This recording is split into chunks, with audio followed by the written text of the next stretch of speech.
Good evening and welcome to the Fort Wayne Community Schools meeting of the Board of Trustees. This meeting will be open to the public during Indiana's ongoing public health emergency as declared by Governor Holcomb.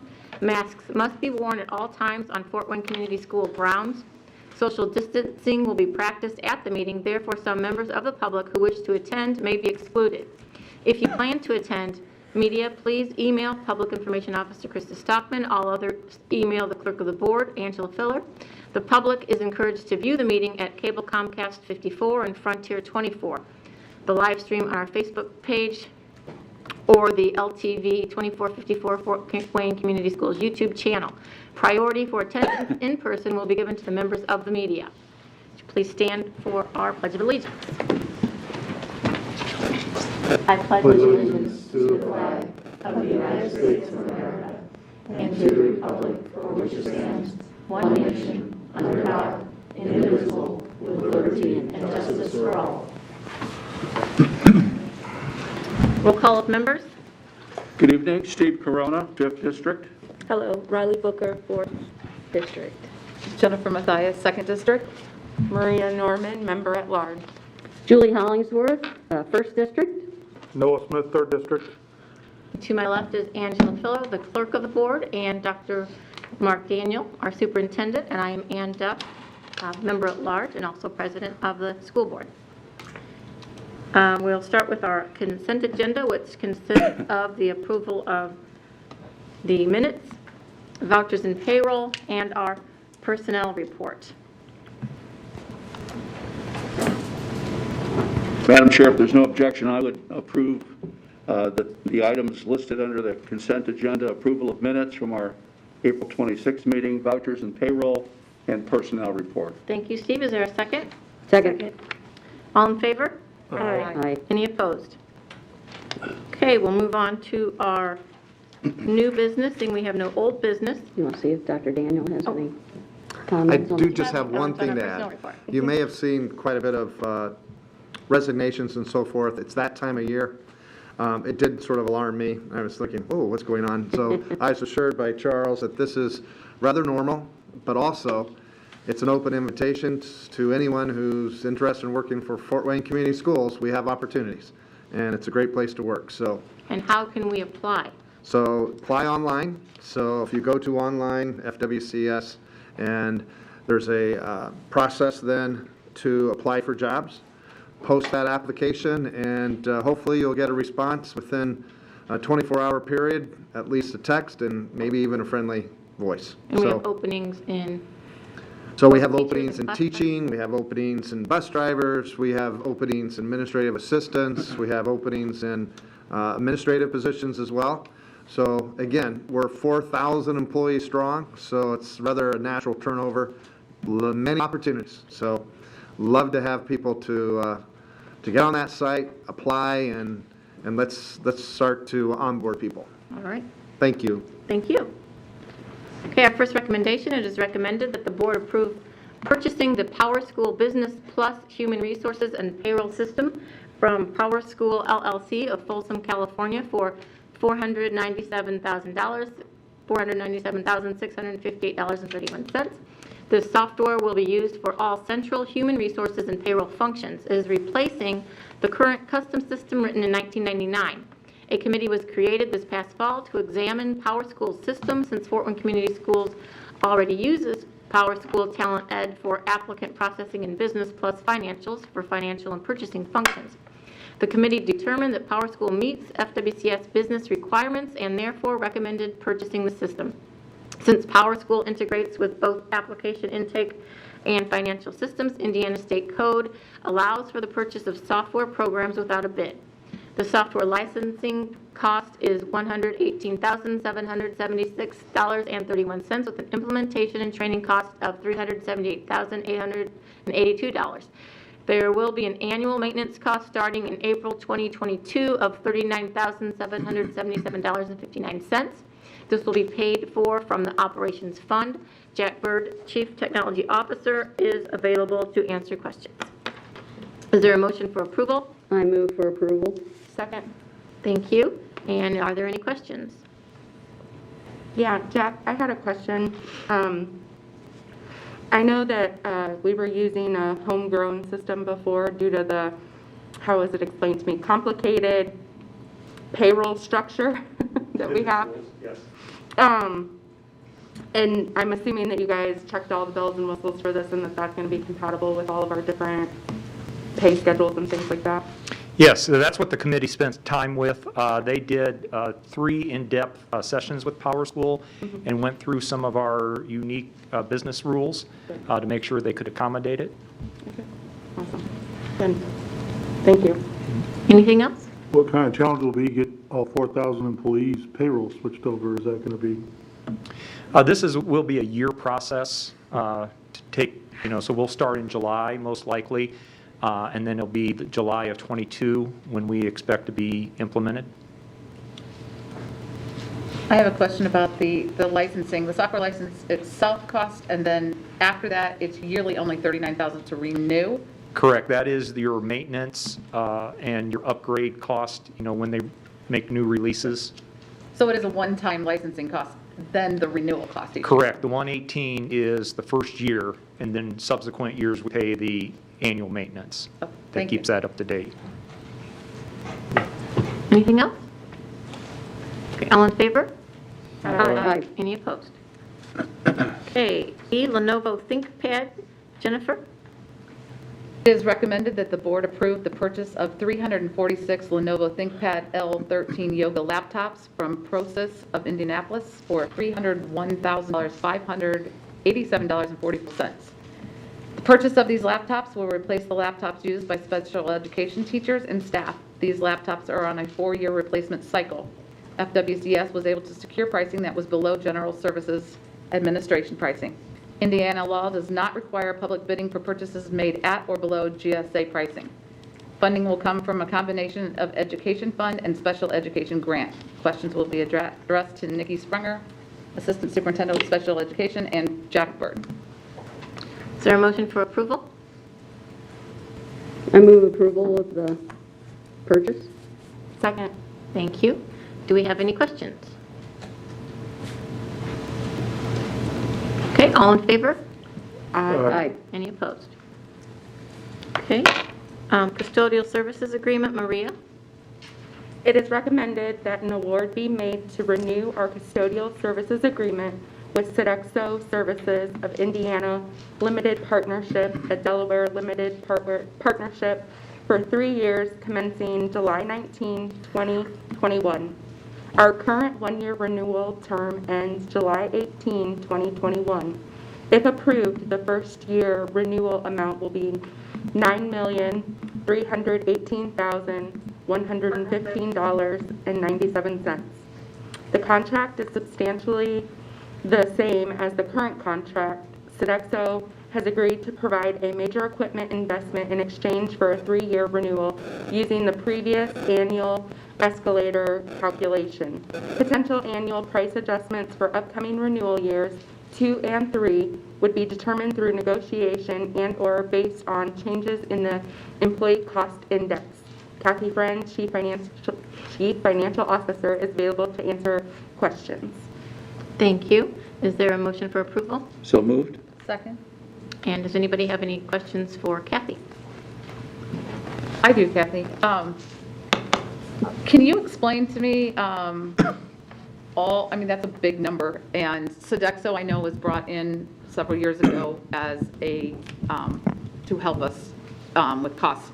So can you explain, because up until now, I only understood Sodexo as being our custodial, but custodial expands to a lot of different areas, meaning grass cutting, snow removal, or any of that sort, or can you explain to me exactly what Sodexo falls in line with? Right. So we still continue our own maintenance and operations department, which includes our groundskeepers, electricians, plumbers, that whole trades area is still under FWCS. Now, those are services Sodexo does offer, but we elected to just do custodial with them when we came to this arrangement back in 2010, was just to seek out custodial services.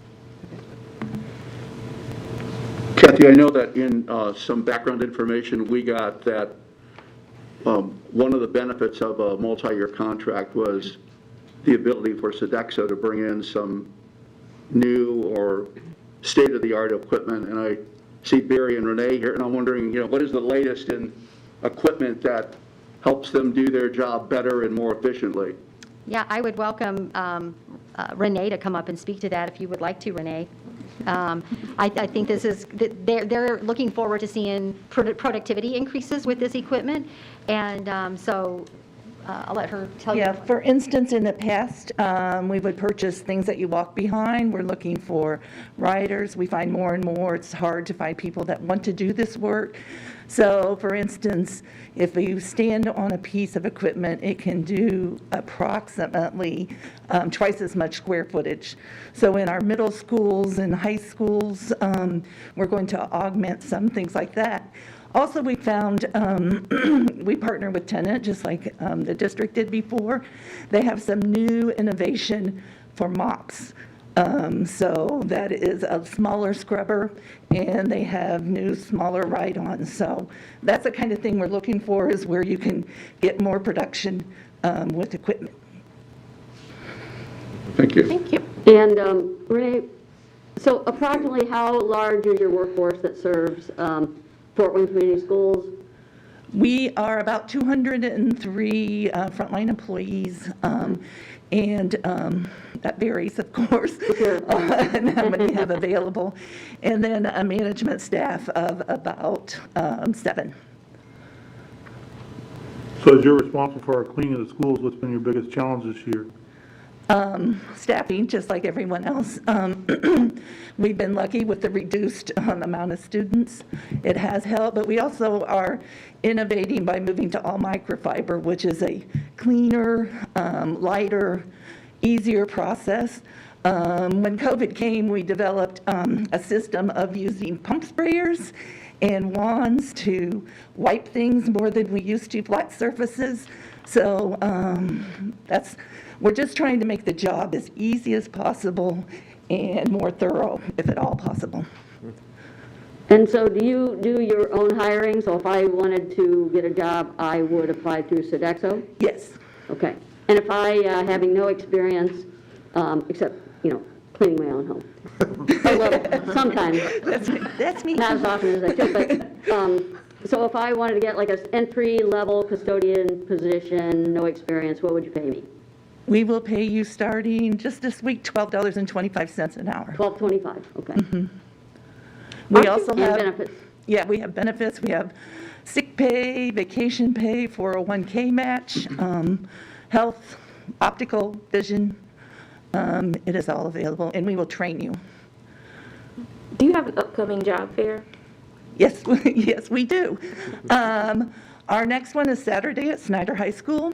We've created different ways, and our current way is a pop-up job fair. We bought some tents and some tables and some flags, and we go right to the neighborhood because we want you to be able to apply here, work near. And how long is the training, and what does that involve? Our initial training is about 2 or 3 days. We have a all-day orientation where you learn all of the rules, regulations, human resource parts, and then you work with, we have actually 4 trainers now. They work with you right in your area. And so then they'll come back. The managers will see, oh, we got a little deficiency here, and then the trainer will go back, and then we keep that record. Also, Sodexo has developed a new site management system, and we can track all that training. So if we have disciplinary problems, you can go to the site management system and see, have we retrained them on this or not. All right, anything else?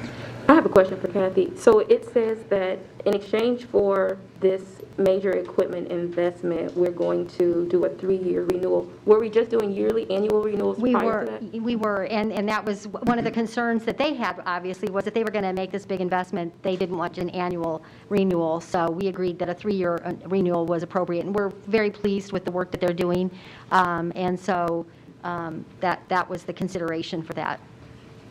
Okay. And how does this price tag compare to last year, or the prior years? Oh, do you, was 2.3%. 2.3%. I apologize. I was looking for Darren. He's over there. And that's the ECI, the Yeah. Employee Cost Index. Yeah, that's built into the contract, so. Does Sodexo just service Fort Wayne Community Schools, or does Sodexo have multiple? We're the 18th largest employer in the world, and so in Indiana, we do Vincennes, Penn Harris Madison, Michigan City, can't think of I can't think more, Washington. So we do Chicago Public Schools, and Barry does West Allis. Yeah. In Fort Wayne Community Schools is the largest contract that you have in the city, though? Yes. Okay. And then we do Parkview, we manage their food service, so there's other, I think we have a CARES, home health care kind of thing also in Fort Wayne. And there was something else, and I forget what it is. But Renee is dedicated to FWCS, though. She did not part of the other, yeah. Yeah. Thank you. Thank you.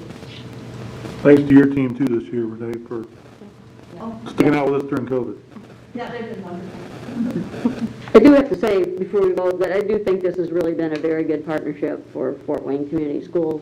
I appreciate I've seen some of the employee recognition and programs that you have. I really like that. I like that newsletter that you provide to us, occasionally. And but like Noah said, this has sure been an extraordinary year. So thank you and your employees for everything you've done. And Renee's been very supportive of athletics. I've seen her at Snyder ball games, so we appreciate that.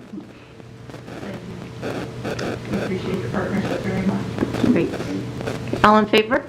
Aye. Any opposed? Okay, Noah, the change orders? It is recommended the board approve the following change orders from the 2016 Basic Renewal Restoration and Safety Projects.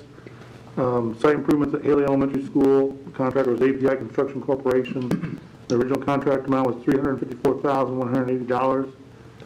It's being recommended to add $56,098, or a 15.084% change. Also being recommended is a renovation at Price Elementary School addition. Contractor Shingle Construction, Inc. The original contract amount was $7,125,400. The additional cost is recommended to be $65,780, or a 0.92% increase. Reasonable allowances and contingencies are included in the base bids for most projects because of conditions or fees not specifically known at the time bids are taken. These allowances and contingencies are authorized by the administration only after reviews of the facilities department, administrations, and relevant architectural engineering firms' personnel. Darren Hess is here to answer questions. Thank you. Is there a motion on the floor for approval? Move for approval. Second. Thank you. And any questions for Darren?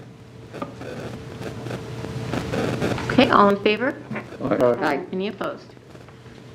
Okay, Steve E., the Terrazzo repairs and finishing.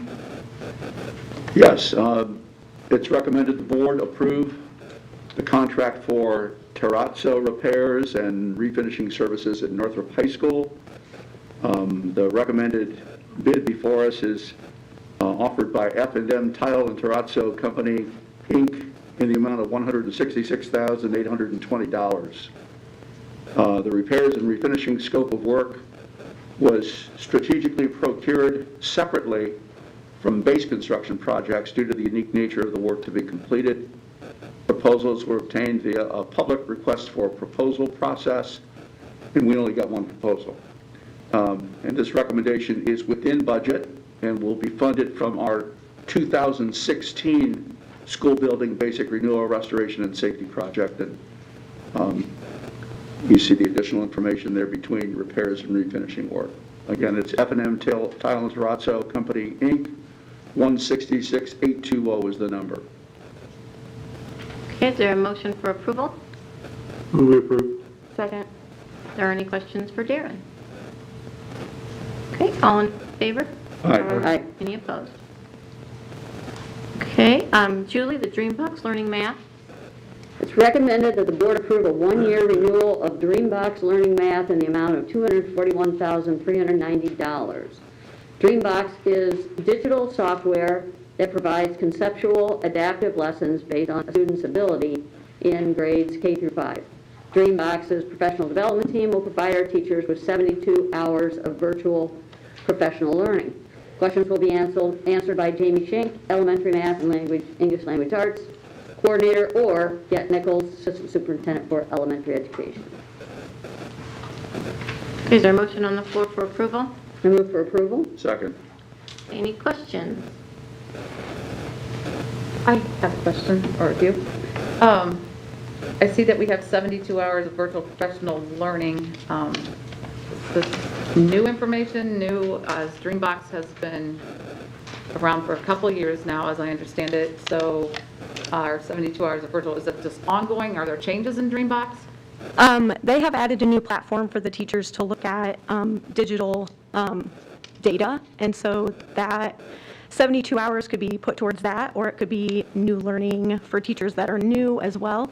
So we can choose what we want to use those 72 hours for, but they continue to provide us with that professional learning opportunity.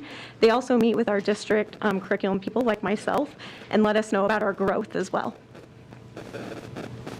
So since you did mention that on growth, I'm assuming that we're starting to have more, because lately I've been approving a lot of contracts and don't probably have the same questions a lot of the time for these new software contracts. Are we seeing growth in Yes. these, and are we getting feedback? And I'm assuming we're getting good feedback since it's here for a recommendation. So you've been happy with it?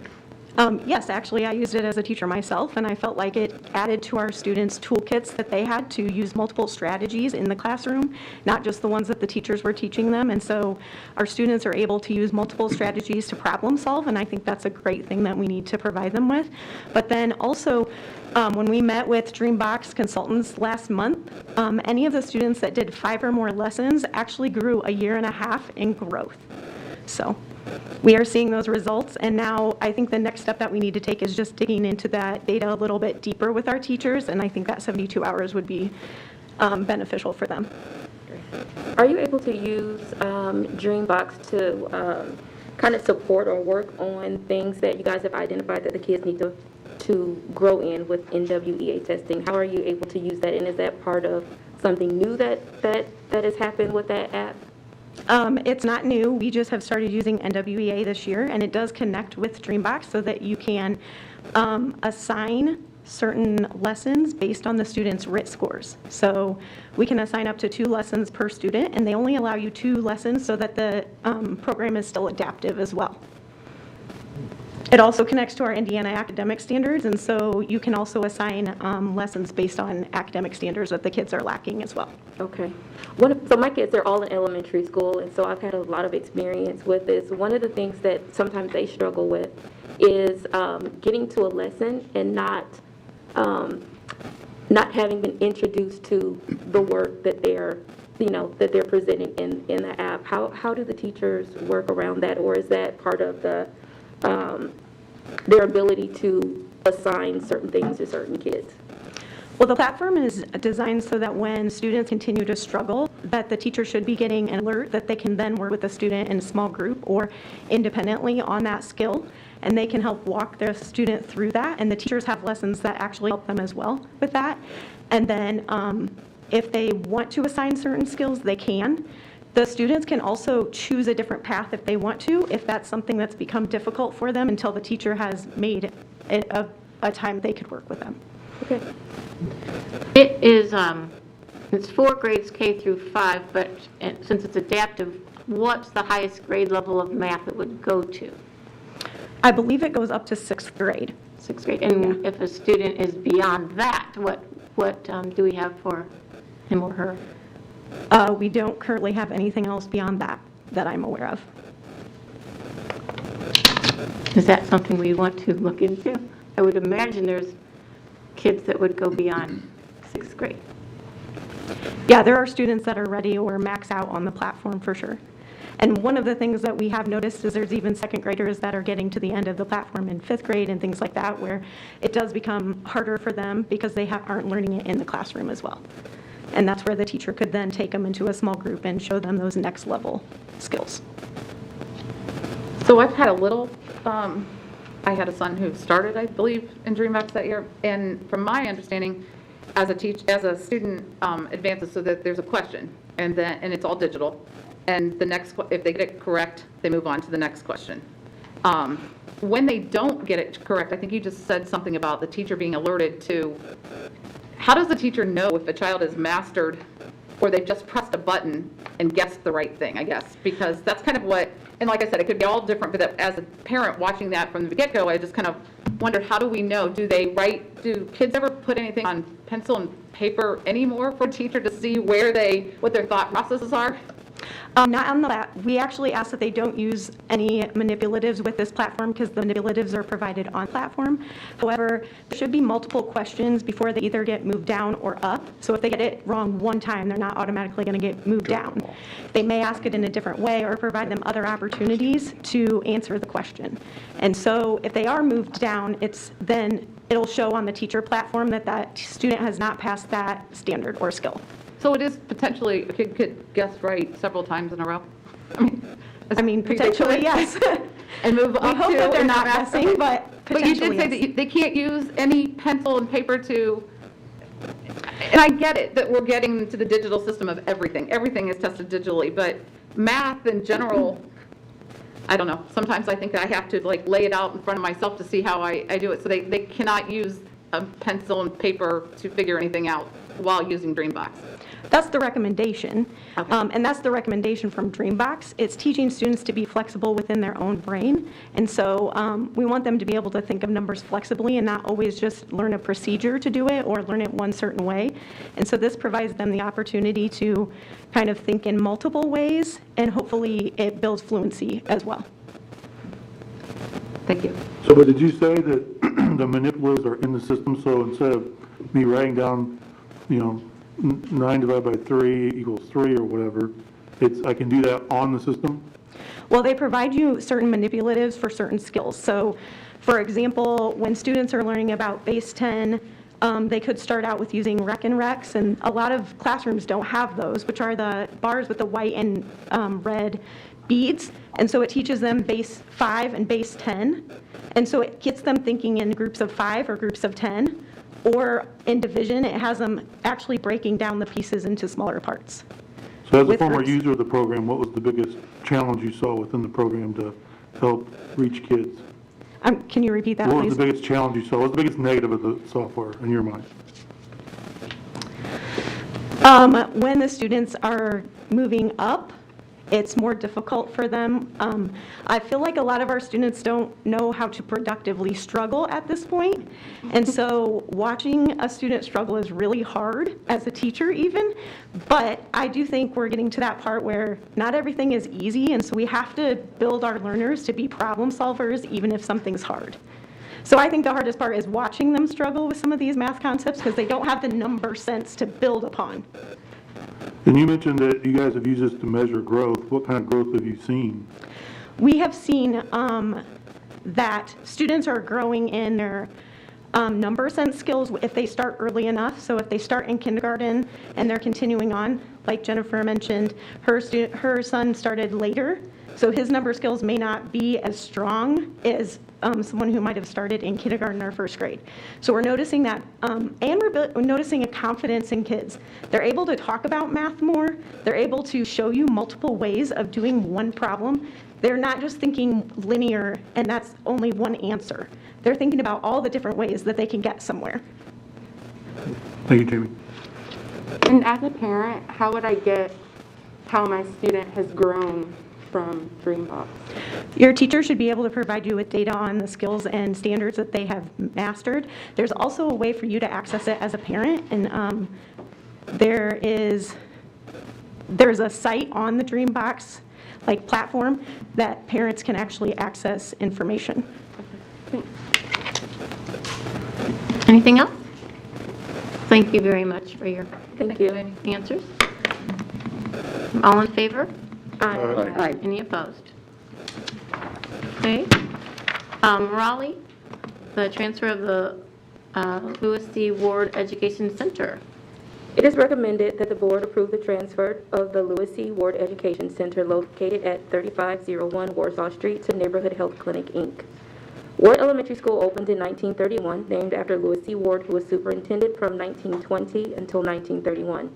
Decades later, it became the district's theater arts magnet school as part of FWCS's Summit Arts program. In 2001, the elementary school closed, and the site became the home of FWCS's alternative program for students in 6th through 12th grades. The school was permanently closed in 2017 as the building required extensive repairs and renovations to remain an adequate learning space, and FWCS had a newer facility in better condition, the former Nebraska Elementary, now the Center for Academic Success at Nebraska. After sitting vacant for nearly 3 years, FWCS slated the building for demolition while engaging the community in discussions about possible alternative uses. Neighborhood Health operates healthcare facilities in Allen County and will use the former ward building to expand and operate much-needed healthcare and educational facilities and programs for the surrounding community. Questions will be answered by David Ahmed, General Counsel. Is there a motion on the floor for approval? I move for approval of the Second. transfer. Thank you. Any questions for David? No questions, but just a comment, and it's really appreciation to the administration for giving the building an extended life. I mean, I know we were concerned about, after 3 years, holding a building that was going to cost a lot of money to demolish. And so the 7 months paid off. I mean, we found somebody, and I think it's a great use to expand health care for poor people in the central city. So much appreciation for the patience that the administration showed on this. Thank you, Steve, for your comments. There are no questions. All in favor? Aye. Any opposed? Okay, and the Fort Wayne Virtual Academy, it is recommended that the board authorize the creation of a new remote learning school and application for a school number. Many families remain concerned about sending students back to school, and interest in remote learning options remains high. To provide families with an option for virtual education, Fort Wayne Community School proposes the creation of a new standalone school. FWCS will apply for a unique school number from the IBOE, Office of Accountability, and plans to call the school the Fort Wayne Virtual Academy. Questions will be addressed by Faye Williams-Robbins, our Deputy Superintendent. Is there a motion on the floor for approval? Move for approval. Second. Thank you. Any questions for Faye? So Faye, what do our surveys of parents and families right now tell us the interest is for continued virtual education this fall? So we did do a survey of the parents and found out that there are some that are very interested in having their students, for various reasons, in having their students continue to be virtual. And so this is a way for us to address that need. At the same time, we'd really love to have all of our students back in person because we know that's the best way to learn. But we do have families out there with unique situations, and we do want to be cognizant of that. And this is open to just Fort Wayne Community School students? It's open to any students who, we have a certain mile radius, and there's a reason for that. So students who live outside of Fort Wayne can participate, but we also want students to be close enough, because if they're not successful, then we have to have a way to support them, or they need to transition back to a traditional school. We want them to be close enough to be able to do that. And the lottery for this school opens June 1st? Yes. And it closes on the 18th. Now, as with all of our schools, when we do lotteries, those dates continue to be open for late applicants, but we will only need to do a lottery if we don't have the maximum number that we can take. If we do end up having a lottery, Faye, do Fort Wayne Community School students have priority?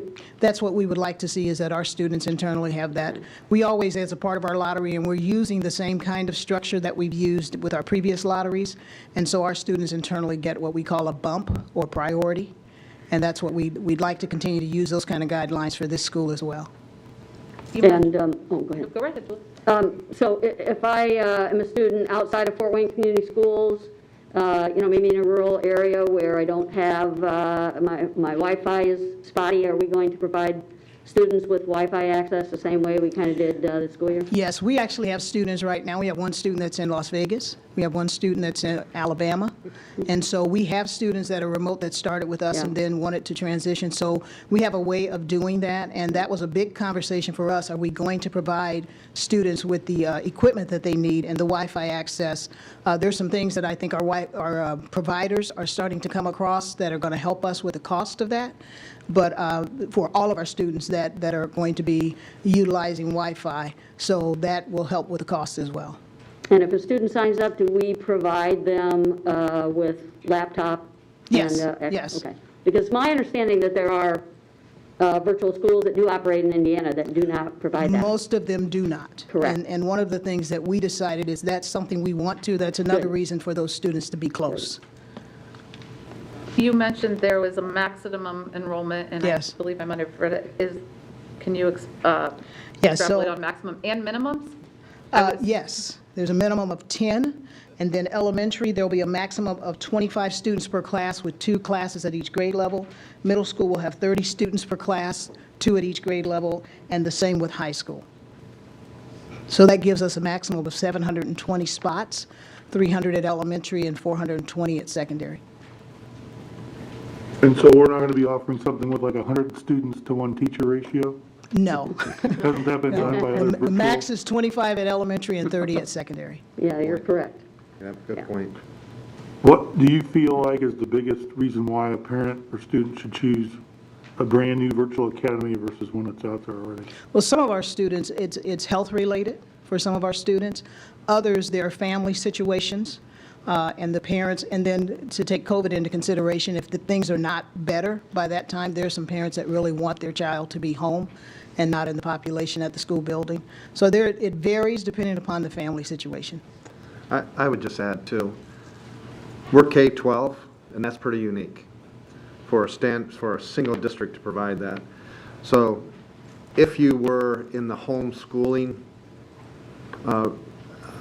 reign of education, if that's what you wanted for your child, and maybe you're doing that already, you could tap into public school that's doing it K through 12. So you'd have continuity, and actually my hope would be you'll find our programs to be very unique, and you'd probably, by the time you land in high school, you'd want to send them to either the middle school or the high school setting because of the programs.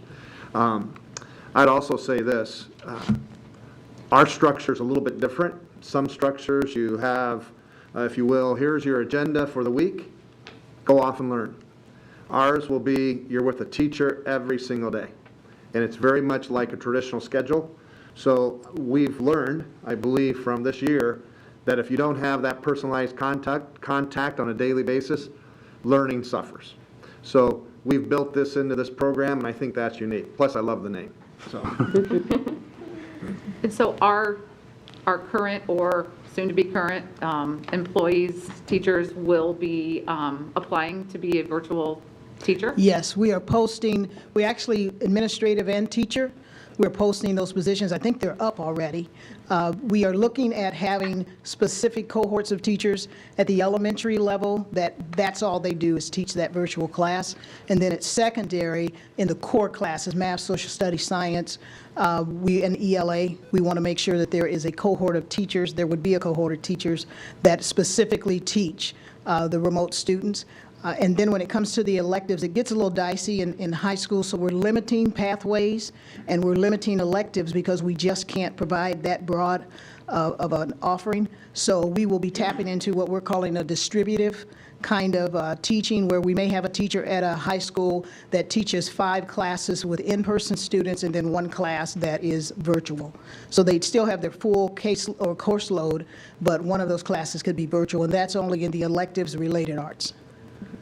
And if I'd add again, another lesson learned, all virtual. If you're a virtual teacher, you're only dealing with virtual students. It's not a synchronized phenomenon. And I think that was a lesson well learned. And therefore, that's what you focus on. You don't have to focus on the kids in your classroom simultaneously with the kids that are sitting at home. So again, I will tell you, in-person's best. But for those unique situations, we believe we needed to offer this for those parents who said, either I'm a homeschooling parent, well, we're interested in those kids. If And that's a radius all around Allen County, so it's not just Allen County kids. And also, if you're a parent that's, I'm a virtual parent, well, now you have an option that's closer to home. And lastly, if the virus still, and we don't know the answer, where are we going to be in 3 months? I'm hoping we're back to as nearly normal as possible. But if you are a parent that has a high degree of fear and anxiety, well, naturally that sends a message down to that child. So if you are there, we have an alternative for you.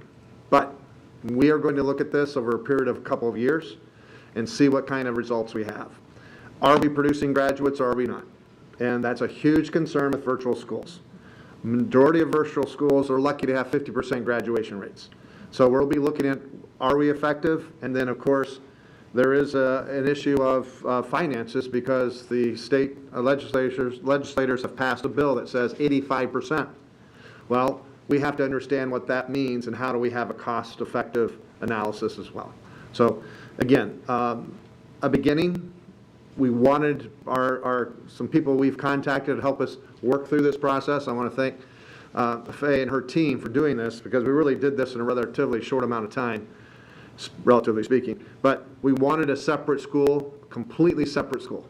And that was the suggestion of the people that we're having our conversations with, who, by the way, also started up some virtual schools too. So anyway, so that's pretty much in a nutshell. It's a beginning. It's certainly not an ending, and hopefully we'll make improvements as the years go by if this continues to be something we do. We're also hoping to finance this through ESSER funds because, again, it's an engagement piece. It's a reentry plan. You don't have that before you just yet because, quite frankly, we think change is going to happen, and why submit a plan that we're going to change next week? So we're going to give it a little more time. Let's see what happens. And then submit to you a reentry plan, which we have to do to receive ESSER 3 funds. So that will be forthcoming, but this is part of our reentry plan. So, Can I sign up today? Yes, it opened, well, no, June 1. June 1. June 1, I'm sorry. Okay. You think you have any eligibility left, Steve? Golf. You might be able to play golf.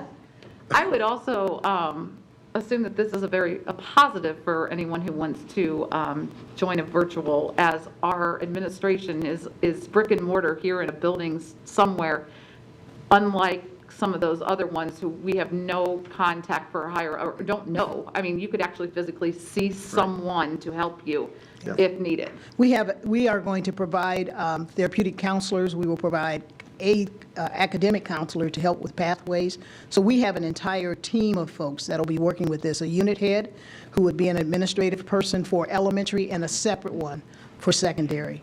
And so there will be an entire secretarial staff. Just as you would run a typical school, we'll have those supports. Some of that may be shared with other schools depending on numbers that we get into the school, but we will have full staffing as a part of the support. What about special ed and ELL? Special education, ELL, all of those folks have been part of the planning. Technology's been part of the planning, and so those folks will be involved as well. I know one of our concerns is the district and the board is the serving food to kids. Is that going to be? Yes, we've worked with Candy and what that's going to look like. You know, we had some experience and we've learned a lot from COVID and what happened when schools shut down. And so from those experiences, we're able to say how we're going to have students pick up lunches and those and breakfast. And so we've learned a lot from that, and that'll be rolled into these plans. You said that a survey came back and parents were interested in this. How many would you say? Well, Krista did the surveys for us, and so we appreciate, we really looked across the district and brought everyone to the table that we thought could enrich this conversation. And so Krista was involved with that. And Krista, do you remember the numbers? It was about 600. Yeah, there are about 600 that said that this would, and this wasn't, are you going to enroll your student, but it was one of those, if we continue to have virtual, would you be interested? Now, some of those people, you know, they're placeholders. I just want to get my name in the hat, but I may not really do that because it really depends on what happens and where we are with COVID and some of those other things when we open. So I assume 720 is our grand slam home run success. What's our, hey, it's a single, we're good, we're going to go for it. Well, by class, we will look at no less than 10 kids, and so that'll be across the board. You know, if it's a junior class or no less than 10. But we will go up to 60 per grade level in the secondary. How do we plan to advertise this to students who aren't in our district? That's another piece that we brought folks to the table, so Jen and Krista have been part of that conversation and how they will get that marketing done. You know, so we move this back to like June 1. That gives us a chance to tweak and make sure we have everything in place before this goes live. What about monitoring for performance by the student? So if a student's not engaged, not in performing, up to the school's expectations, the teacher's expectations, the parent's expectation. And that's one of the reasons we are going to require people to sign a contract. So attendance will be part of that, grades will be part of that. Another reason to keep it close, so that if students are not doing well, they've signed a contract that they will go back to their home school, wherever that might be. So if they're not one of our kids, they go back to Angola, if that's where they're from. And if they are, then we bring them back into our school building. So switching a minute from the virtual school, if we're capping our student per teacher ratio here, one of the positives I've heard going through the schools is the smaller classroom sizes with the COVID and split classrooms. I understand we have physical capacity constraints and all that stuff. Are we looking at capacity limits in the individual classrooms in buildings going in next year? We already do that. Kathy allocates based upon those, and I think it's 25-to-1 in elementary, 28 in middle school, and 30 at high school. So these numbers align. I'm sorry, we talked about the kids coming out of school, so can you address the part of a child who's in a magnet school, who's lotteried into a magnet school, then chooses to go to virtual, and then we say that they're not engaging, it's not happening for them, where does that child go? What then becomes their home school? Yeah, good question. They would go back to their neighborhood school, because that's the same process that we follow for any magnet program. If I decide that I no longer want to be at Weiser and I transfer to Croninger, then I decide I don't like Croninger, I want to go back to Weiser, you have to go to your neighborhood school. And so this would be the same. We tried to align this as closely as we could to our programs of study, to our magnet programs, so that they follow the same guidelines that those are already following, have been tried and true. Yeah, I think that would be an important thing to the parents who are signing on to know that, because I know that that does align with what else we do, but sometimes that's kind of hidden, or the parents don't necessarily ask that question. Yeah, that will be all part of the contract, so that when they sign this agreement, they go into it knowing I have limited pathways, and I also know that if this doesn't work out for me, I've given up my place in the magnet program. Great, thank you. You talked about the contract with the students. I know as a parent, and I've talked to so many other parents, starting the remote learning, it was a lot. We didn't know how much we were actually going to have to do. Like I tell people, I'm an assistant teacher right now for all of my kids, because it takes that much work. What sort of supports do you have in place for the parents, and what sort of information will you provide to them to let them know just how involved they need to be? Yeah, again, that's going to be part of that agreement. And that's one of the reasons why we are going to have support staff like administrative assistants and folks that are part of this, so that they can provide that additional support. So it's not going to be you missed a couple of days and now you're out. It will really, we're going to work to knock on doors, make phone calls, check on students around academics, all of those kinds of things to help them be successful. But right now, some of our experience with students that are part of virtual is they just disappear. We can't find them.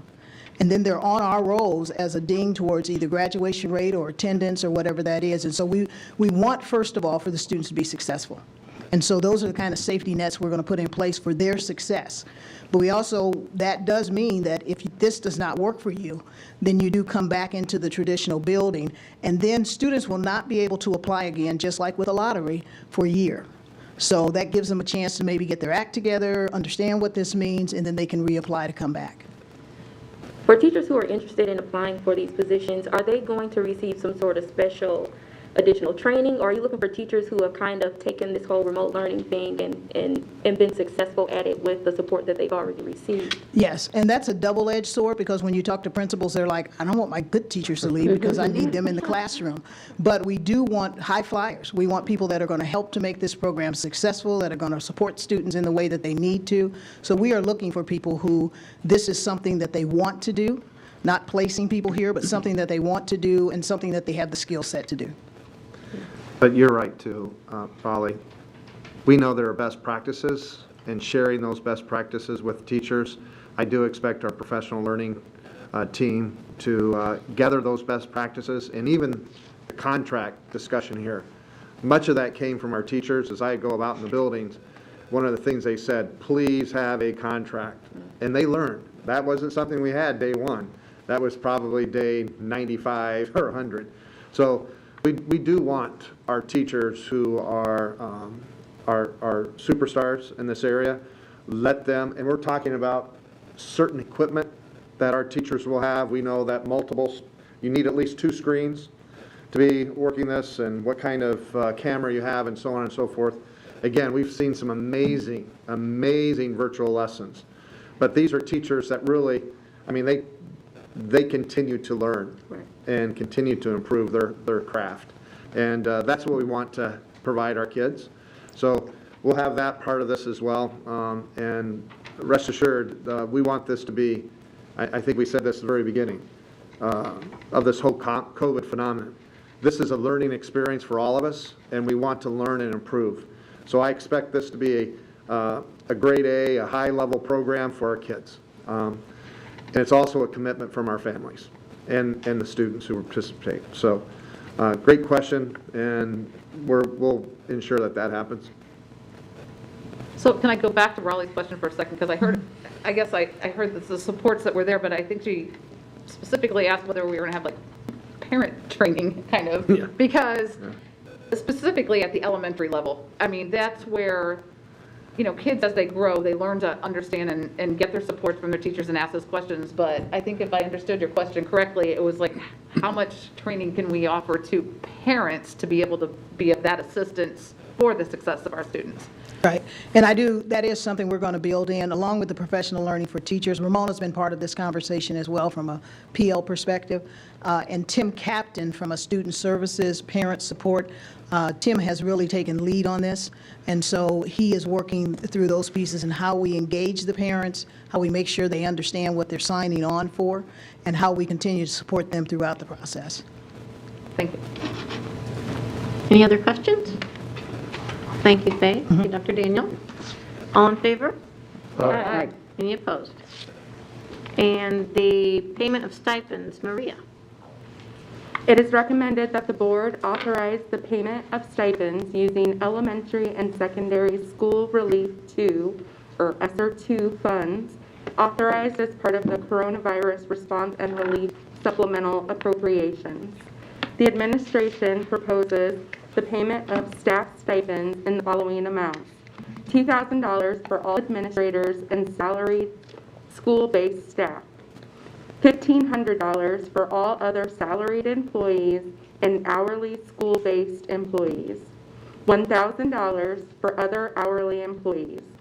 All stipends would be prorated based on the employee's full-time equivalency and subject to receipt of federal funds and payment criteria established by the Superintendent and Indiana Department of Education. Questions will be addressed by Kathy Friend, CFO, or Charles Kamek, COO. Thank you, Maria. Is there a motion for approval? So moved. Second. Thank you. And do we have any questions for Kathy or Charles? How did you determine how much to give the staff?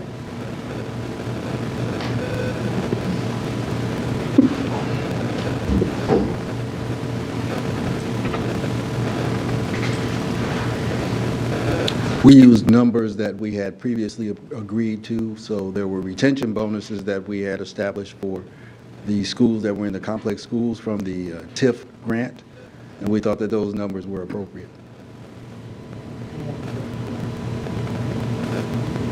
Anything else? How long ago were those numbers that were created that you used from?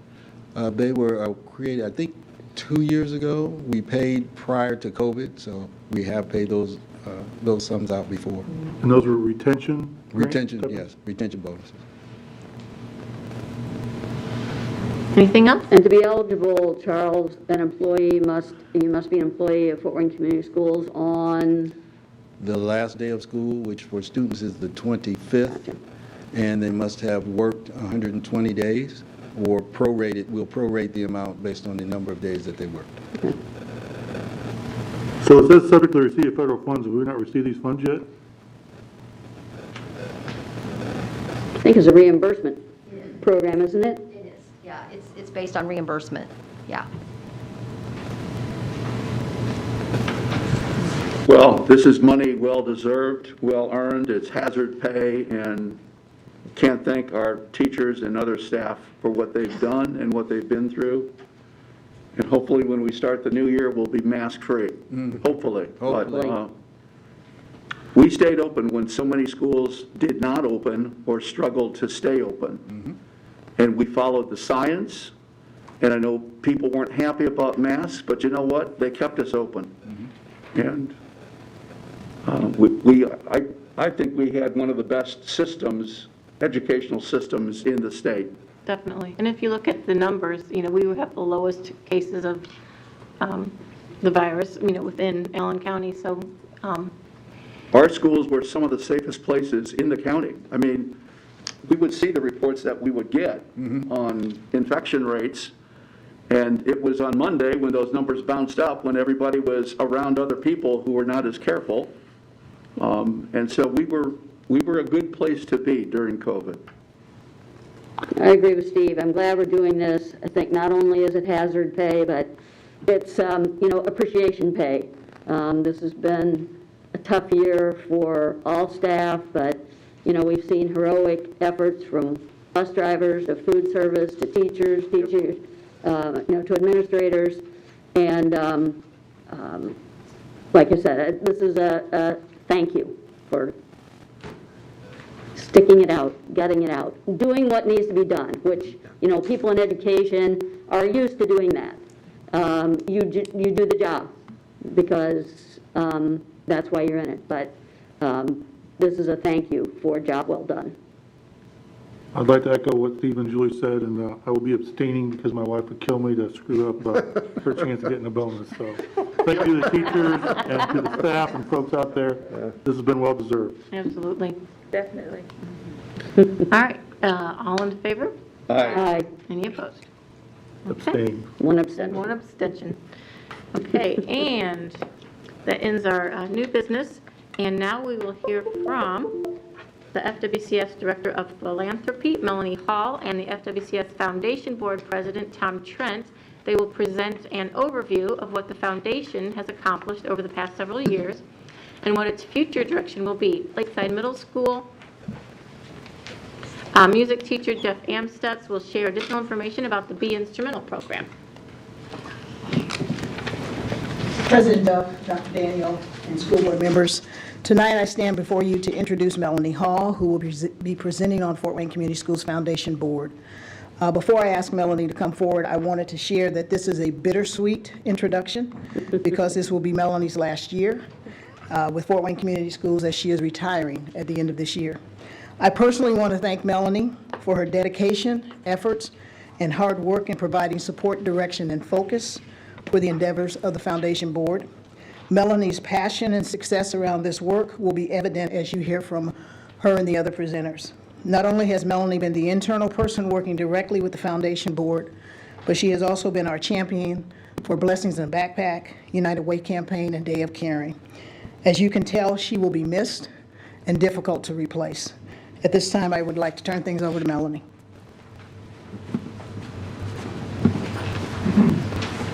Thank you very much, Faye. I appreciate that very much.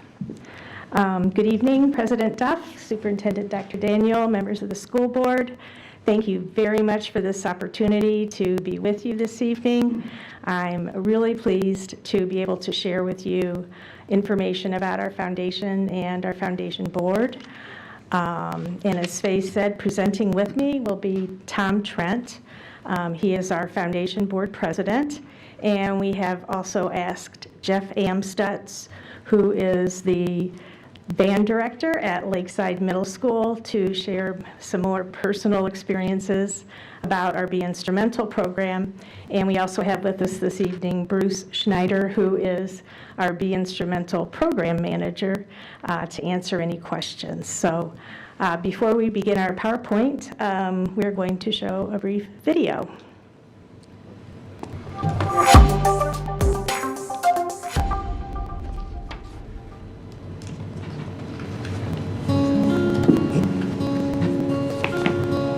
My name is Melanie Hall. My title is Director of Philanthropy for Fort Wayne Community Schools. I'm also the Executive Director of the Fort Wayne Community School Foundation, and I've been with Fort Wayne Community Schools for 15 years. My name is Tom Trent. I am the President of the Fort Wayne Community School Foundation. I've been a member of the board for approximately 3 years. The foundation was actually incorporated in 1992, but there wasn't any activity really until around 2011, when after many years of funding cuts to public education, I decided to try to build an organization that would actually raise funds for Fort Wayne Community Schools and help fund programs and needed services that weren't being funded by taxpayer dollars. Our mission is really to ensure that Fort Wayne Community Schools has the funds and relationships and the resources that it needs to fulfill its mission to educate all students to high standards so they can become productive and responsible citizens. Supporting the foundation is akin to supporting Fort Wayne Community Schools. Chuck and Lisa Serac and Sweetwater are our major funders, and other very important funders include the Our Foundation, Ambassador Enterprises, the James Foundation, and Parkview Health, but there are many, many others. I'm proud to be part of the foundation. You know, looking back at its accomplishments, I would say that each board member is proud of the fundraising and the aid through the Be Instrumental program. Through today, I believe nearly $2 million have been raised to support the music programs within Fort Wayne Community Schools. It was very important for us to have a clearly defined program that had measurable impact on student achievement. The Be Instrumental program provides musical instruments to students who otherwise would not be able to afford them. Playing a musical instrument benefits children in so many ways, academically, socially. It helps them develop responsibility, builds their self-esteem. It's overall just wonderful for children. And Be Instrumental met a need that was not being fulfilled. It's showing great results. Our students have higher grades. They have fewer absences, fewer disciplinary issues. As one of our major funders, Chuck Serac, has said, there's a lot of upside, but there is really no downside. So one of the misconceptions that exists is that because the school district is taxpayer funded, that there is not a need for the foundation, or there's not a need to support the foundation. The foundation exists to identify those issues and to identify those needs that the students and teachers have but are not presently being met. One of the reasons why I am on the board and why I think it's important to support the foundation is because Fort Wayne Community Schools is part of the fabric of this community as the largest school district in the state of Indiana. So by supporting the foundation, you're in fact supporting not just the school district, but the community at large. I think it's important for everybody to rally around the foundation and rally around Fort Wayne Community Schools.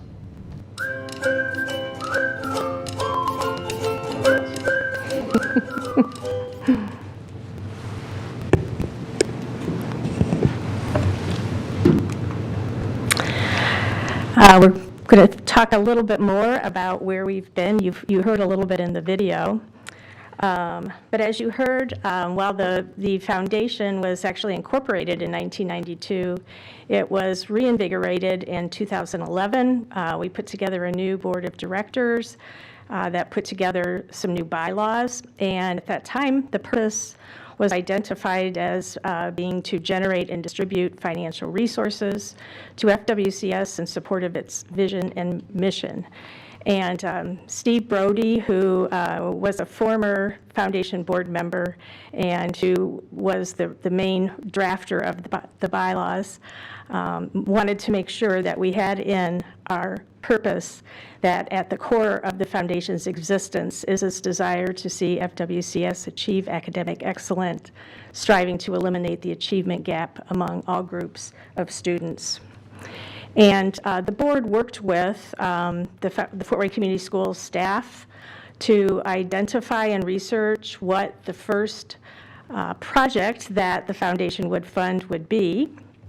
And the planning and research culminated in 2015 when our faculty, supported by administrators, including Faye Williams-Robbins and Kathy Friend at the time, developed the Be Instrumental program, and we presented it to the board, and they were very, very excited about it.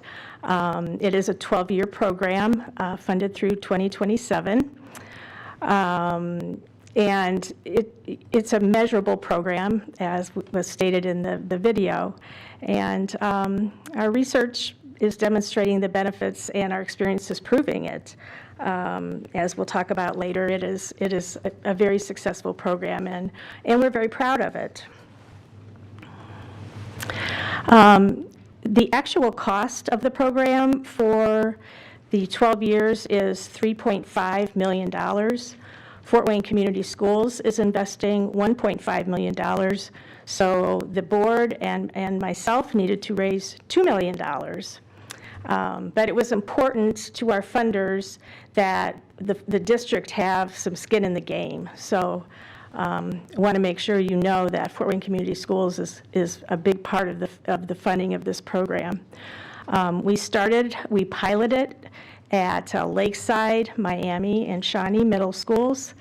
In 2016, we only had 32 students. We gradually added on other schools, and in 2018, it was expanded to all our middle and high schools. In 2018, we also added a summer camp, a free summer camp, which has been very, very successful. Unfortunately, we couldn't have it last summer, but we're working on it. Bruce Schneider is working on it right now. And we're so happy that over 500 students are participating in the program, even this year with COVID and all the challenges we've had. Our staff has worked very hard to continue to grow the program. And our participants are showing that the program is doing what we had hoped it would do with their higher grades, better attendance, and fewer disciplinary issues. So at this point, I would like Jeff Amstutz to come up and just maybe give a little personal experience with the program. And I would like Tom Trent to come up after that. Thanks, Jeff. Yep, thank you. Hi, my name is Jeff Amstutz, and this is my 20th year here teaching at Fort Wayne Community Schools. I did teach a couple other school districts before this, but I've been here since we had all the cuts. I've seen what happened when all that happened, and obviously I've been here from the beginning when we started the BNSML program. I remember meeting with Melanie and other people talking about what can we do to improve this program, what can we do to help music get turned around, because we've been cut back so deeply, and it was neat. We came up with some ideas, started asking people. We even approached the mayor, talked to different people, and people started getting on board because they realized that other areas in the country that were growing immensely were areas that were supporting the arts. It was very important, and they knew that if we start throwing money back into the arts, we could start making Fort Wayne look a lot more viable to other companies outside. And so they wanted to start growing the arts. And so I remember back in 2015, we kicked it off in Sweetwater, and had my jazz band there. Our school played there, and people were just amazed. And we started getting people raising funds. And in 2018, the James Foundation actually came out to my school.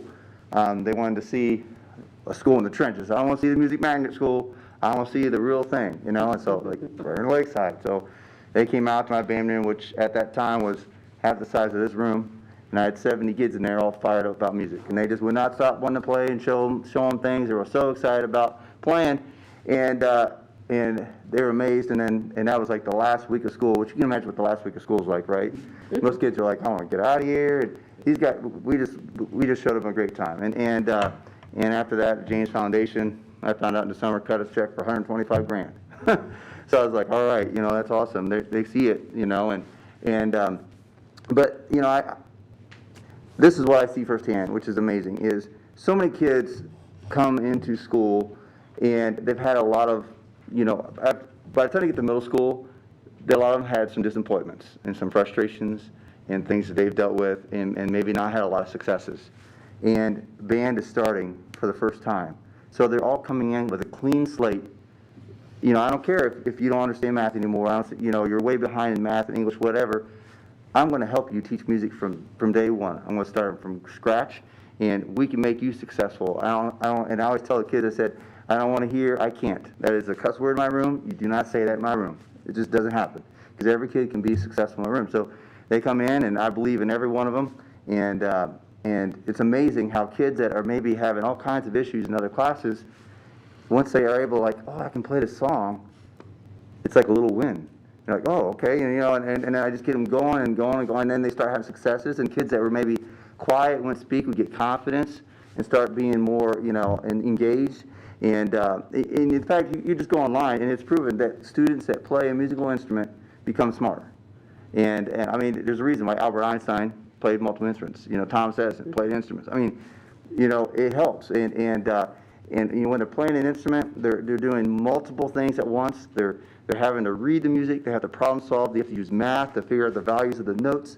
They have to listen if they're playing the note instrument correctly. Which note do I play?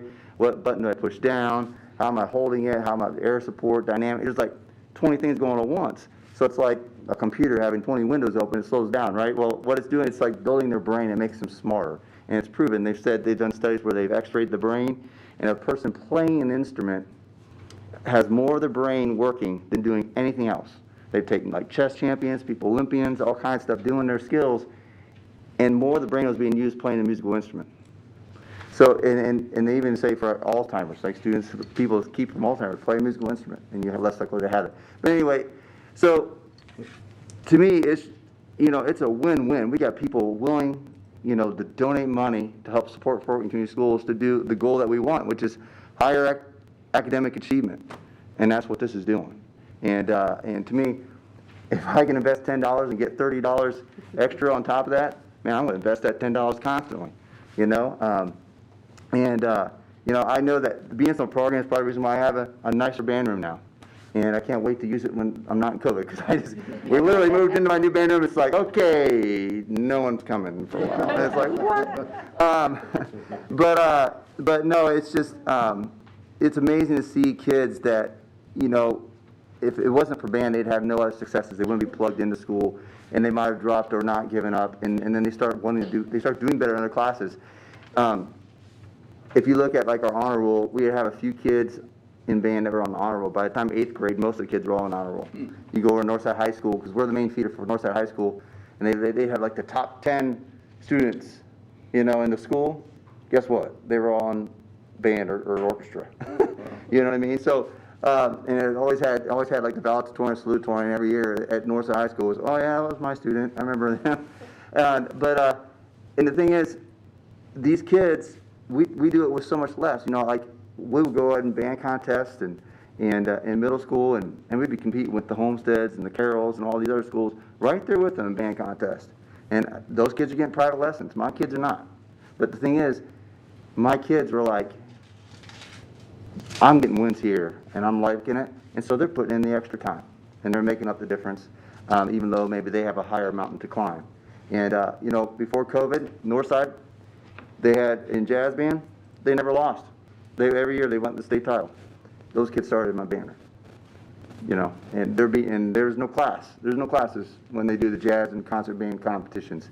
That was against all the schools, you know, Lawrence Norris and Carmel's and all that stuff. So it's just, there's so much from it. As you can see, I'm very passionate about it. And I could go on, and I don't want to eat up all your time. But I've just seen so many kids' eyes just light up when they get a new instrument. I said, this is your baby. Take care of it. And they do. And that's another thing that saves us on repair costs, too, because if they're handed a brand new instrument, because a child showed in 6th grade that they've been working hard and they really like it, and I say, you want to keep going on through high school? Yeah, I want to do that. Like, well, here, we'll get you a new instrument. You fill out all the reasons why, you do have to do these different things, but you do those things. We'll get you a brand new instrument, and then they get that instrument, and I'm like, okay, now, this is all the way through high school, so if you take care of this baby, it will stay nice and clean all the way through high school. Well, then, they want to take care of it, and they're not getting handed, because before this went back in 2015, I didn't have enough instruments for everybody. And I was fixing instruments on my own, duct tape and everything else, just trying to, here's this clunker, and, harder to make it play and stuff. And now we're able to provide nice new instruments that no other school district around here can even offer. So to me, it's like a feather in a cap of something we can say, come here, because we can offer things that you can't get over here. And I think that's one of our big things that we have over all these vouchers, all these, all these other different options they have going on here, and homeschooling and other things. Is we got this. You can't do that online. You can't do that. That's what we offer here. And so anyway, hope that answers your question. Thank you. Thank you.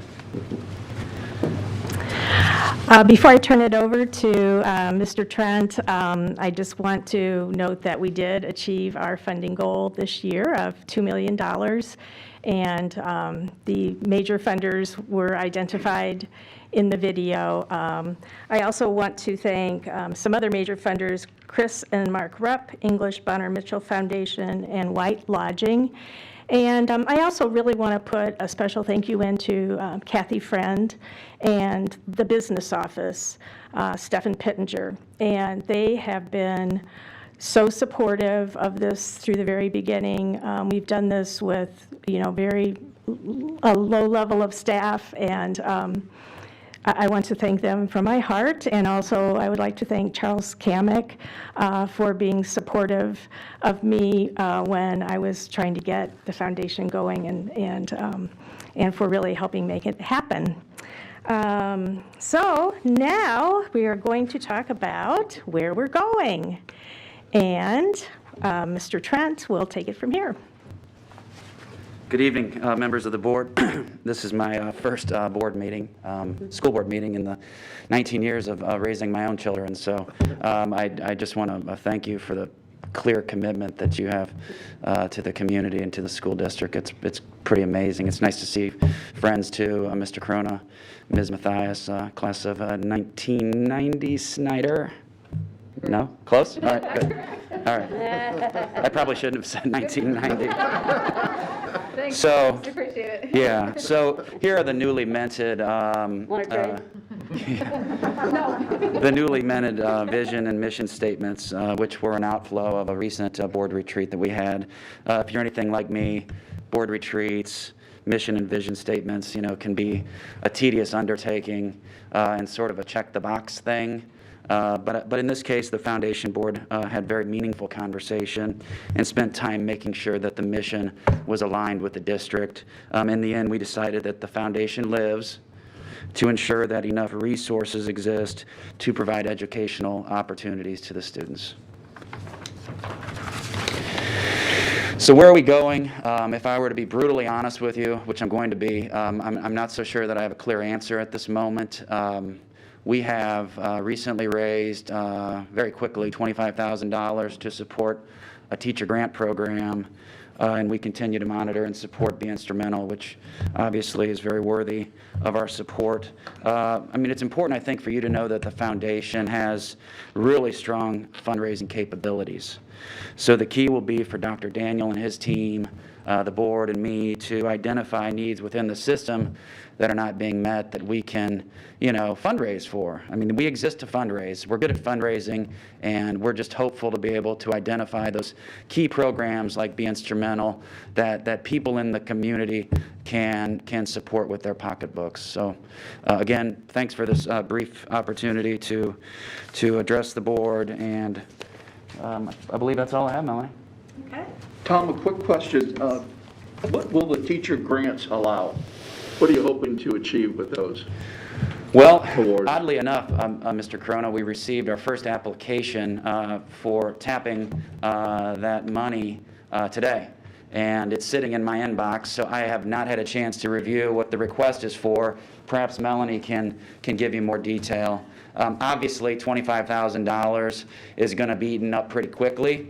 So if this teacher grant program is something that the foundation wants to continue, which quite honestly is a personal aim of my own, I mean, I think the possibilities are limitless. I mean, not to understate, the $25,000, that's meaningful, but we need to do a lot better in that regard. And frankly, I think it's something that we can go out to the community and say, support this, even though the school district itself is funded through taxpayer dollars. That's the biggest thing that we're dealing with is, hitting the streets. You've fundraised before. People want to support charitable causes. And it's hard for us, but important for us to underscore that what we're doing is charitable. We're a 501c3. We exist to support the school district. We aren't the school district. So I'm not sure I answered your question, but I think that that's something I'd like you to definitely make very clear to those who are listening, that the foundation is its own entity and Right. its own 501(c)(3), so that when you are asking for dollars or trying to fundraise, you're fundraising for identifying initiatives that are important to Right. making our schools more community-oriented and other opportunities that we can use. And I don't know that was very clear, so. well, it probably isn't very clear, and certainly I don't think it's anybody's fault. It's just, you see FWCS on your materials and you assume that we're the school, but no, we're actually governed by an independent volunteer board of directors. Quite honestly, once we get in the door, it's pretty easy to raise the money. But for those of us that do fundraising all the time, the hardest part is getting in the door, and sometimes that door shuts before we have a chance to make the ask. But yeah, you're absolutely right. That is our one of our biggest barriers. But yeah, once we're in, I mean, Bruce and Be Instrumental, I'm telling you, it is just such an awe-inspiring program, and it's such an easy sell. I mean, $2 million, yeah, that's a lot of money to raise, and I can tell you, it was made easy by the quality of programming that Bruce and his team and then the teachers have put forth. So I've said enough. Thank you so much. I'm happy to answer any more questions. So as the board president, the vision that you see, not aside from what you say your vision is. Yeah, I couldn't tell you what the vision statement was. The vision of the foundation, like I see foundations as like an umbrella with many different slots, and Be Instrumental's fallen into one and is, a wonderful initiative for it. Right. And this teacher grant is another. Right. Do you have a vision for a grandiose foundation, which I would believe that you do, because you're so passionate? Well, I actually do. It takes a team to build a really robust foundation. The possibilities are limitless. Right now we're looking at sort of programs that are easy to sell to people, but if we're really strategic and we get this thing going, I mean, who knows? I mean, your needs are so limitless that it's hard to put a list together, but who knows? Maybe we could break down barriers to transportation. Maybe we could help with internships or, career planning. I don't know, but it's certainly, I feel the responsibility to make sure that this foundation, after Melanie retires, is strong and robust, and that's my intent to do so. And how long is your term? I don't know. I don't know. Well, the reason I'm asking is we keep having these fabulous presentations and everybody's retiring on Well, us. I'm not retiring yet from this or anything, to my knowledge. So. Tom, you're familiar with the appointment of Supreme Court justices? I am. It could be akin to a life term. Yeah. Well, we appreciate your Yeah. support, Well, Tom. thanks. It's great to see you all, and thanks again for your hard work for the community and the school district. Thank you. Thank you. Any other So questions? those are really the only two initiatives or programs right now is Be Instrumental in the teacher grant? Yes. How those are the much only does the two. foundation have then in dollars? I presume you have a pile of cash and you work off the income stream? Well, we do have a large balance, cash balance, because it is a 12-year program. We have quite a few grants, though, that are multi-year grants, so there is still funding coming in. We are not actively fundraising currently for Be Instrumental since we met our goal, but we are well prepared to fund the Be Instrumental program. With the teacher grant program, we wanted to start out small. It's difficult to fundraise for a program that doesn't exist. So $25,000 will be enough for us to be very comfortable funding what I believe our requests this year. And we'll hope for great experience and continue that program and even grow it going forward. But my hope is, as Tom said, is to, the sky's the limit. There are so many things this foundation can do for Fort Wayne Community Schools. And how long have you been with the district/foundation? 15 years. So what do you see as a big opportunity for us from a need standpoint that could be funded or requested? Well, there are so many different areas of need, and that is something that the foundation really looks to the administration to prioritize what the needs are. Tom mentioned transportation. There really are there are a lot of opportunities, and I would hesitate to say my personal vision because I'm retiring, but Well, it's more tapping into your experience, I guess. but thank you very much for the question. So for anyone we have this next initiative, this teacher grant, and anyone who's out there listening to us at all, I would assume we have a presentation that can be given to any community member who might be interested in helping us? We have information available on it. Again, it is a brand-new program, so we don't have a slick brochure or presentation. The intent of the teacher grant program is for the funds to go to the teachers for their vision for initiatives in the classroom that will help improve student achievement.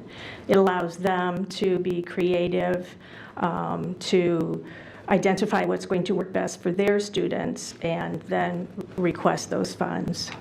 Are there limits on what the teachers can ask for, not money-wise, but their needs? Is the sky's the limit of what they can ask for? No, we have definite parameters that are outlined in the teacher grant requests, which I'd be happy to share with all of you. And the minimum that we would give is $250, and the maximum is $1,500. But there are parameters for funding. So since we've already got one in today, I'm assuming Yes. that the teachers have been notified that, hey, Yes. you can help. and That's exciting. I was so exciting. Yeah, the applications are actually due June 1st. So, I was so excited to get one today. Just, for your information, it is a request for read aloud books for their classroom. And there's a contraption you can attach to your desk that allows a student to pedal while they're in the classroom. That is helpful to some students, and that is also part of the grant request. So, Cool. Great. Anything else? Okay. Well, thank you very much. I know Thank we're all very passionate, especially about the Be Instrumental program, and I know that when some school districts have been making cuts, they cut those types of programs first, and that's what makes me excited about Fort Community Schools, that we've always been keeping our arts programs active and even expanding them. So it's great to learn more about the program and see it's flourishing. thank you. Thank you. Thanks, Melanie. And you, enjoy Melanie. your well-deserved retirement. Okay, board comments? No, thank you. Last week, Jen and Noah and I had a chance to go to Avid and do a school tour with Mr. Klein. it was great. The first time I went to Abbott actually was during kindergarten orientation. You know, we were figuring everything out as far as how to go day to day with Steve and Julie with COVID and everything was just so up in the air. So it was good to go back and see how they've worked through the process of teaching the kids and hearing about some of the successes. The kids did great.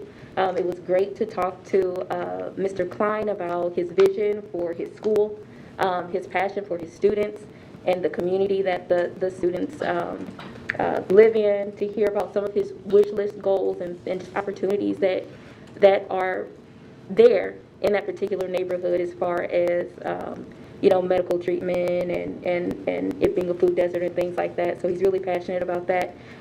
One of the things that I noticed and that we talked about too, and Dr. Daniels hit this today, is that there are a lot of openings, job openings that are available.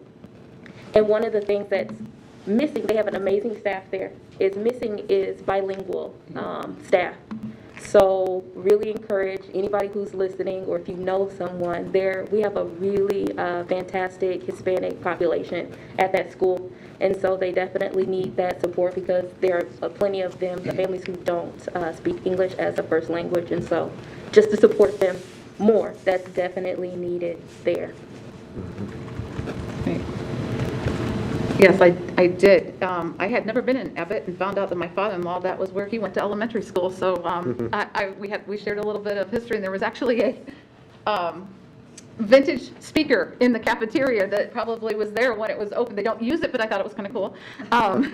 So I normally do a shout out to a full school, but tonight, on the heels of Teacher Appreciation Week, I'm going to just get a quick little personal, a little history lesson and something interesting that I found out.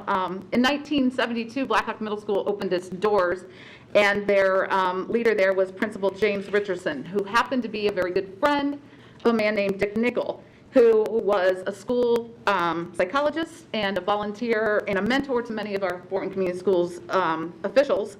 And Dick happened to have a daughter who was a drama teacher.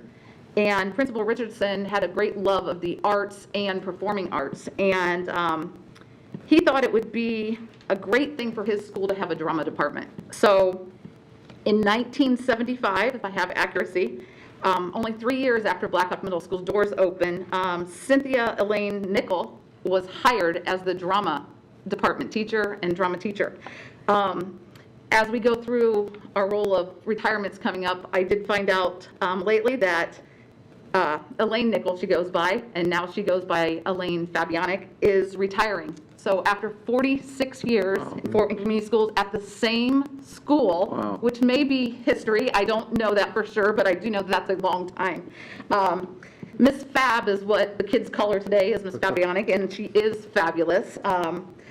She has made a school cafeteria feel like a Broadway stage, and I can't even begin to count the numerous amount of production she put on in Blackhawk, and I know that was a thriving drama department there.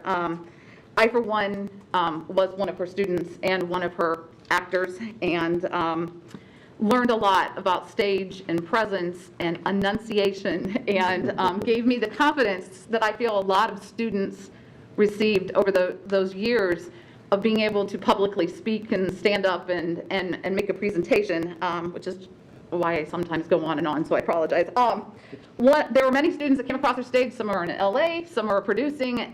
We have one of her former students, Christopher J. Murphy, who is now the director of the Fort Wayne Youth Theater. And there are countless others. So on behalf of all those students who have crossed Elaine Nichols' stage and had the privilege of working with Miss Fab, we have learned how to stand up tall with our shoulders back. We've conquered stage fright. And I just want to thank her for the devotion to our district, to Blackhawk Middle School, and to our students. I am not calling her retirement a curtain call. I would prefer to call her her next part an opening scene to Act 2. That is it. Thank you. Well done. No comment. No comment. No comment. Dr. Daniel? I have to just give a plug for JA Job Sparks. All of our 8th graders will be having a virtual 8th grade experience in regards to like a job fair. It will be virtual this year. Next year it hopes to be in person. But again, I want to thank all of our middle schools for collaborating with JA and making that happen. Also, again, thanking Melanie Hall and Tom Trent. You may have noticed there was a different logo that was also created recently for them, and I think this is we have not tapped this resource. So it's something going forward I think will be very beneficial to us. So with that said, that's all. All right, well, thank you. And we have canceled our May 17th board meeting. Normally, we do a spring awards, but due to COVID, that will not be held, so our next meeting will be May 24th. So that is it. Do we have a motion? Move for adjournment, Madam Chair. All right, all in favor? Aye. Any opposed? All right, thank you.